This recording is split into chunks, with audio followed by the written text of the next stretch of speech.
Serikali ya Kenya inadai waandamanaji wa Gen Z walitaka kuipindua serikali.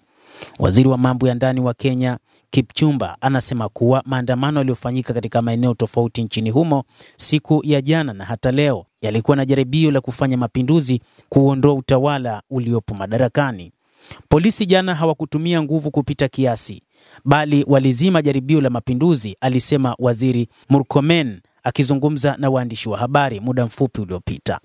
Aliongeza kuwa hali ambayo maafisa wa usalama walikumbana nayo hapo jana haikuhusiana na vyovyote na juhudi za kuwatafutia haki watu ambao walipoteza wapendwa wao katika maandamano ya Gen Z ya mwaka uliopita. Maandamano hayo yalichochewa na baadhi ya wanasiasa wanaotumia vijana vibaya kwa lengo la kutaka kuipindua serikali hiyo. Murkomen pia amesema vituo 9 vya polisi vilishambuliwa katika maandamano ya jana, huku vituo 5 vikiteketezwa na moto na bunduki 5 kuibwa katika eneo tofauti. Hata hivyo, inaonekana katika baadhi ya picha pamoja na video ambazo zinasambazwa katika mitandao mbalimbali ya kijamii kwamba hata baadhi ya magari ya polisi yaliibiwa kutokana na vijana wa Gen Z ambao kwa mujibu wa serikali wanatumiwa na viongozi wa kisiasa kutaka kuipindua serikali ya Bwana William Ruto. Waziri huyo aidha alitetea uamuzi wa serikali ya Kenya kufunga mitambo ya matangazo ya mubashara ya maandamano hayo katika vituo viwili vya runinga nchini Kenya, akisema walichochea maandamano hayo kwa kuwaelekeza vijana njia ya kufikia ikulu. Wakati huo huo, Inspekta Jenerali wa polisi Douglas Kanja amesema zaidi ya maafisa 300 wa polisi walijeruhiwa vibaya katika maandamano hayo.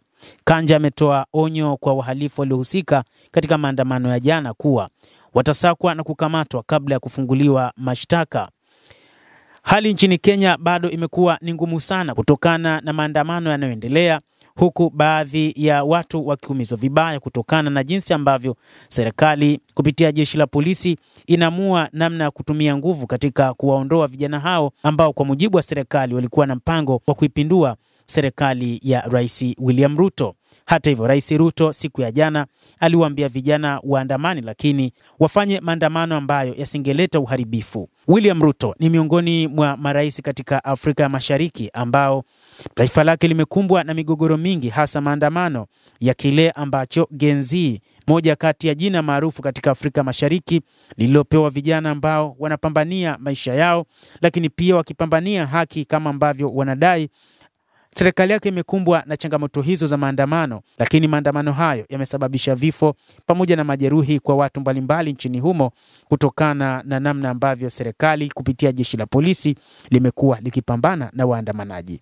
Mtazamaji wa The World News, endelea kutufuatilia, lakini usisahau kulike, kucomment na kusubscribe channel yetu hii. Utakuwa ukipata habari hizi kwa mapana hapa The World News. Naitwa Adam Hussein, endelea kuwa nasi wakati wote, endelea kutufuatilia.